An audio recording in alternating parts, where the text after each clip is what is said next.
নারকেল ভাত, যে নামটা শুনলে সবার আগে আমার জিভে জল আসে। এই খাবারটা আমার খুব প্রিয়, আর এটা গ্রামের দিকে খুবই জনপ্রিয় একটি খাবার। তো আজকে আমি তোমাদের সাথে শেয়ার করব নারকেল ভাত বা কোকোনাট রাইস রেসিপি। আর এই শীতে যদি নারকেল ভাত পাওয়া যায় তাহলে তো কোনো কথাই নেই। তো অনেক দিন পরেই আমাদের নারকেল ভাত খাওয়া হলো, তাই রেসিপিটা তোমাদের সাথে শেয়ারও করে দিলাম। তো হ্যালো ফ্রেন্ডস, কেমন আছো সবাই? আশা করছি সবাই খুব ভালো আছো আর সুস্থ আছো। তো চলো এবার রেসিপিটা তোমাদের সাথে শেয়ার করা যাক।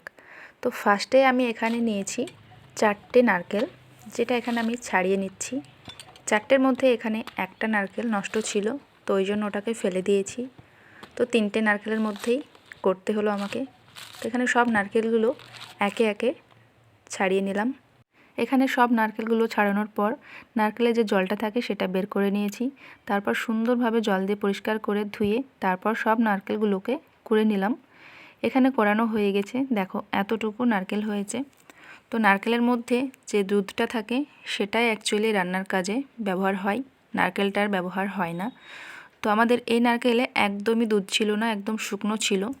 তো ওই জন্য গরম জলে এটাকে আমি আধা ঘন্টা মতো ভিজিয়ে রাখলাম।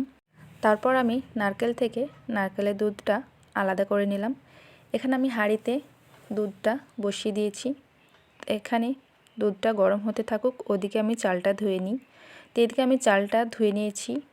ধুয়ে আমি 10 মিনিট মতো ভিজিয়ে রেখেছিলাম। আমি এখানে নর্মালি ভাতের চাল নিয়েছি।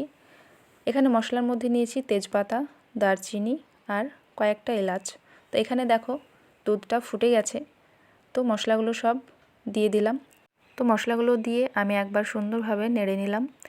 এবার আমি চালগুলো আস্তে আস্তে দিয়ে দেব। তো এখানে আমি চালগুলো দিয়ে দিলাম। চালটা দেওয়ার পর খুব সুন্দরভাবে নেড়ে দেব। তো এখানে এটা হতে থাকুক, আমি ঢাকা দিয়ে দেব।